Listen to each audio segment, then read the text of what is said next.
మేము 10 సార్లు తిరగాలంటే 10-15 సార్లు తిరిగిన తర్వాత ఇప్పుడు మళ్ళీ ధవళేశ్వరం నుంచి రావాలి, రాజమండ్రి నుంచి రావాలని చెప్పేసి ఎప్పుడుకో సారం అయిపోయి ఓపెన్ చేస్తారండి. ఫ్లడ్ వచ్చినప్పుడు లేట్ క్లోజ్ చేస్తున్నారు, మీరు స్టక్ అయిపోయినండి. మాకు ఫ్లడ్ వచ్చినప్పుడైనా టైం అవుతున్నారు, వాటర్ అంతా వచ్చేసినారు, క్లోజ్ చేస్తున్నారు.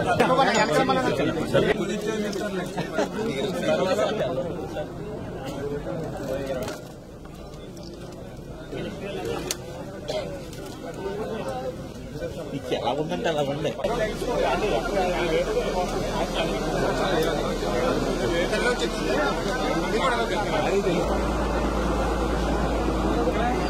నాకు పర్వాలేదు.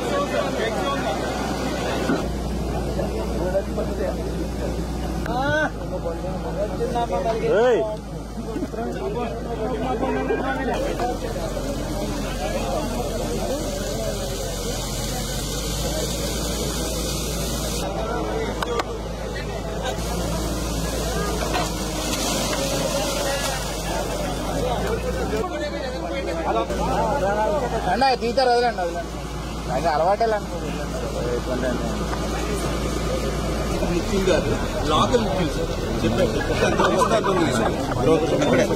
బట్టం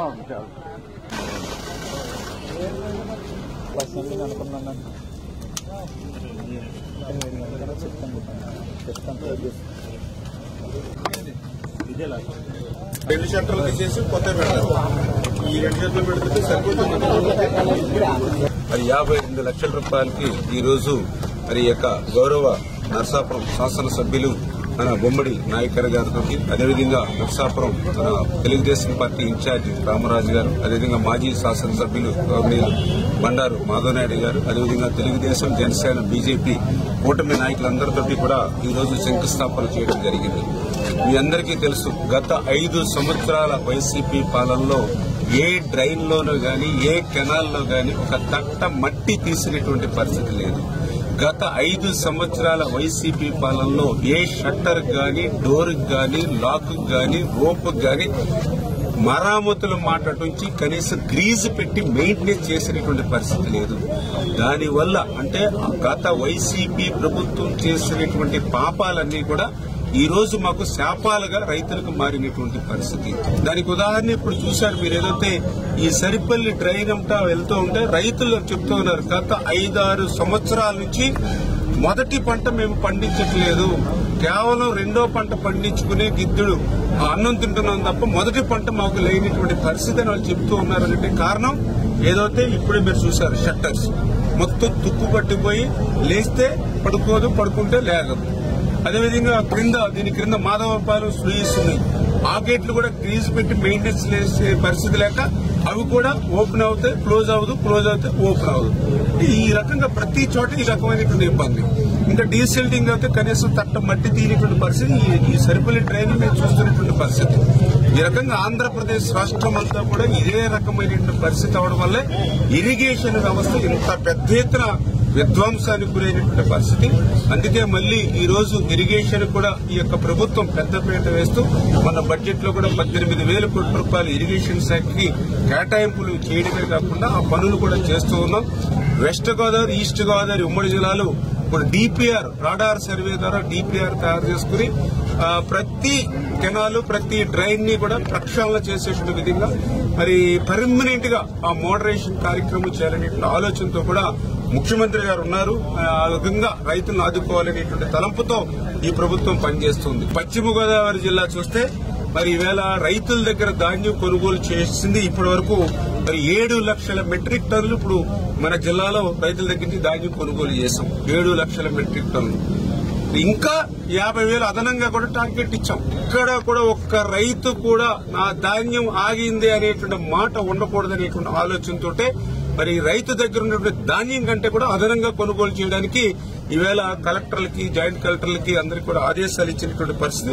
73,176 మంది రైతులతోటి ఈవేళ వెస్ట్ గోదావరిలో ధాన్యం కొనుగోళ్లు చేయడం జరిగింది. ఇప్పటికే ఈ సంవత్సరం ఈ రబీ పంట అంటే ఈ దారవ పంటకి 1,281 కోట్ల రూపాయలు ఆల్రెడీ రైతుల అకౌంట్ లో చేరాయి. నిజంగా ఇది ఒక రికార్డు. రైతు పంట అమ్మినటువంటి 48 గంటల నుంచి రోజుల లోపులోనే మరి వేళ పెద్ద ఎత్తున అమౌంట్లు చేయాలి, మాటలు కాదు. ఇంకా ఈ రోజు ధాన్యం అమ్మకాలు జరుగుతూ ఉన్నాయి. ఆల్రెడీ రైతుల అకౌంట్ లోకి 1281. ఇది రాష్ట్రం గురించి చెప్పట్లా, ఉమ్మడి జిల్లా గురించి చెప్పట్లా, ఓన్లీ మన పశ్చిమ గోదావరి జిల్లా చూస్తే 1281 కోట్ల రూపాయలు ఆల్రెడీ రైతుల అకౌంట్ లో చేరాయి. ఇవాళ రైతుల కళల్లో కూడా ఆనందం కనపడుతూ ఉంది. ఆ టార్గెట్ కి ఒక 20-30% అదనంగానే సంచులు పెట్టి, ఎందుకంటే గత ప్రభుత్వంలో మేము చూసాం అన్ని కూడా బొక్కల సంచులు, ధాన్యం తోస్తే సగం జారిపోయేది.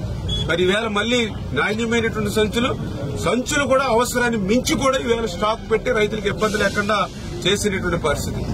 గత పాలనలో ధాన్యం అమ్ముకోవాలంటే రైస్ మిల్లుల దగ్గర 5 రోజులు 7 రోజులు పడిగాపులు పడేవాళ్లము. పగలు రాత్రి కూడా ఆ ట్రాక్టర్ల దగ్గర లారీల దగ్గర కూర్చునేవాళ్లం. తిండి తెప్పలు మాకు రైస్ మిల్ దగ్గర ఉండేది కాదు.